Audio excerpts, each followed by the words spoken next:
ఇక Punjab and Mumbai Indians ఈ match మాత్రానికి పంజాబ్ ఇండియన్స్కి చావో రేవో. ఎందుకంటే వాళ్ళకి ఇంకా 3 మ్యాచ్లు ఉన్నాయి. వాళ్ళు ఆల్రెడీ వరుసగా 4 మ్యాచ్లు ఓడిపోయారు.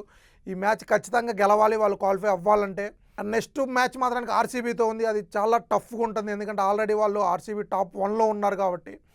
అండ్ ముంబై చూసుకుంటే ఆల్రెడీ వాళ్ళు ఎలిమినేట్ అయిపోయారు. ఇక వాళ్ళు మిగిలిన మ్యాచ్లన్నీ పరువు కోసం ఆడటమే. అండ్ పరువుతో పాటు నెక్స్ట్ సీజన్ వాళ్ళు ఎలా ప్రిపేర్ అవ్వాలి అనే దాని మీదే వాళ్ళ ఫోకస్ ఉంటుంది. ఆల్రెడీ హార్దిక్ పాండ్యా మిస్ అయిపోయాడు, తను ఆడట్లేదు ఈ మ్యాచ్ కూడా. అండ్ ముఖ్యంగా రోహిత్ శర్మ ఫ్యాన్స్ మాత్రానికి తన మీద చాలా హోప్స్ పెట్టుకున్నారు. ఎందుకంటే పాపం ఇప్పటికే రోహిత్ శర్మ ఇంజూరీ వల్ల చాలా మ్యాచ్లు ఆడలేదు. కంబ్యాక్ మాత్రానికి సూపర్గా ఇచ్చాడు, 80+ రన్స్తో గట్టిగా ఆడాడు.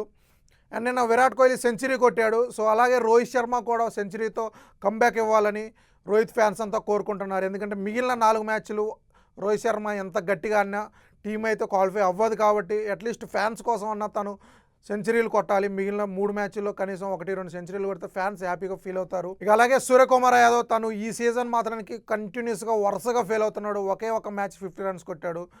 ఇది మాత్రానికి వరస్ట్ సీజన్ తనకైతే. అండ్ అలాగే ఇప్పుడు హార్దిక్ పాండ్యాని పక్కన పెట్టి తనకి కెప్టెన్సీ ఇచ్చారు. ఇక మిగిలిన 3 మ్యాచ్లు తను కనుక బాగా ఆడి టీంని గెలిపిస్తే, ఎందుకంటే తను ఈ సీజన్లో 3 మ్యాచ్లు కెప్టెన్సీ చేశాడు, 2 మ్యాచ్లు ఓడిపోయింది. అండ్ హార్దిక్ పాండ్యాని అనడానికి ఏం లేదేమో అనిపిస్తుంది సూర్యకుమార్ యాదవ్ కెప్టెన్సీ వల్ల కూడా. ఎందుకంటే రోహిత్ శర్మ ఇంజూర్ అవ్వడం వల్ల టీంకి బాగా మైనస్ అయింది. అండ్ అలాగే బుమ్రా కూడా ఫామ్లో లేడు. అండ్ సూర్యకుమార్ యాదవ్ మాత్రానికి ఈ 3 మ్యాచ్లు చాలా కీలకం. అటు టీమిండియా కెప్టెన్సీ నిలుపుకోవాలన్నా, next season Mumbai Indians captaincy తనకి ఇవ్వాలన్నా తను ఫామ్లోకి రావాలి. తను ఫామ్లోకి వచ్చి ఈ 3 మ్యాచ్లు సూపర్గా ఆడి గెలిపిస్తే మాత్రానికి తను అటు కెప్టెన్సీ తనకే ఉంటుంది, టీమిండియాలో అవ్వచ్చు, ముంబై ఇండియన్స్లో అవ్వచ్చు. ఎందుకంటే ఆల్రెడీ టీమిండియాలో చూసుకుంటే సంజు శాంసన్ని కెప్టెన్సీ చేయాలని కొంతమంది, శ్రేయస్ అయ్యర్ని కెప్టెన్సీ చేయాలని కొంతమంది, అసలు సూర్యకుమార్ యాదవ్ని టీంలో నుంచి తీసేసి శ్రేయస్ అయ్యర్ని టీంలో ఉంచాలి. తను కెప్టెన్సీ ఇచ్చినా ఇవ్వకపోయినా సూర్యకుమార్ యాదవ్ని పక్కన పెట్టి శ్రేయస్ అయ్యర్కి టీంలో ప్లేస్ ఇవ్వాలని అంటున్నారు. అండ్ అలాగే రజత్ పడిదార్ తను సూపర్గా ఆడుతున్నాడు. సాయి సుదర్శన్ అవ్వచ్చు, రఘువంశీ అవ్వచ్చు, Devdutt Padikkal 1 down 2nd down బ్యాట్స్మెన్లు సూపర్గా ఆడుతున్నారు. సో ఖచ్చితంగా వీళ్ళకి ఛాన్స్ ఇవ్వాలి. ఇప్పుడు తిలక్ వర్మ అవ్వచ్చు, సూర్యకుమార్ యాదవ్ ఇద్దరు ఫామ్లో లేరు. వాళ్ళకి నెక్స్ట్ ఛాన్సులు ఇస్తారో లేదో చూడాలి. ఇలాంటి టఫ్ సిచ్యువేషన్లో సూర్యకుమార్ యాదవ్ మాత్రానికి మిగిలిన ఈ 3 మ్యాచ్లు గోల్డెన్ ఛాన్స్ అనుకోవచ్చు. ఎందుకంటే ఆల్రెడీ ఎలిమినేట్ అయిపోయారు కాబట్టి తన మీద ఇక ఏం ప్రెజర్ ఉండదు, ఫ్రీగా ఆడుకోవచ్చు. అండ్ అలాగే బుమ్రా కూడా ఫామ్లో లేడు.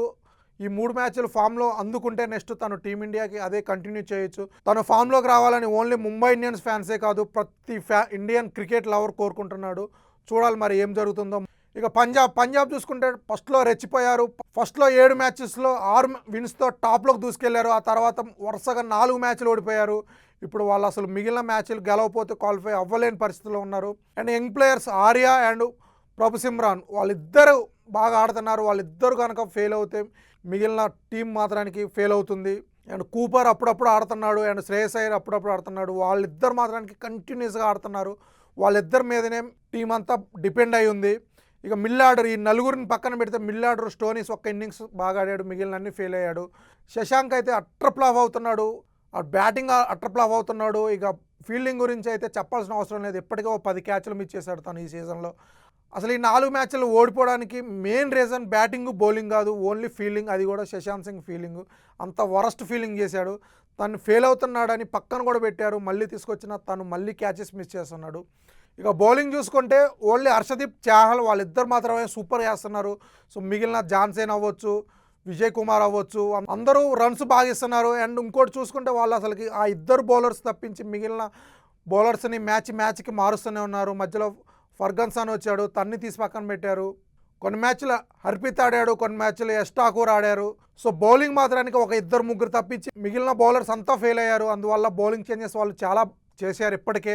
చూడాలి మరి ఈ మ్యాచ్లో ఏ బౌలర్స్ని తీసుకుంటారో, ఎలా ఉంటుందో. ఇక ఈ మ్యాచ్ ముంబై ఇండియన్స్ పరువు కోసం ఆడుతుంది. అండ్ అలాగే పంజాబ్ చూసుకుంటే మాత్రానికి క్వాలిఫై అవ్వడానికి అవుతుంది. చూద్దాం ముంబై ఇండియన్స్ పంజాబ్కి షాక్ ఇస్తుందా లేదా.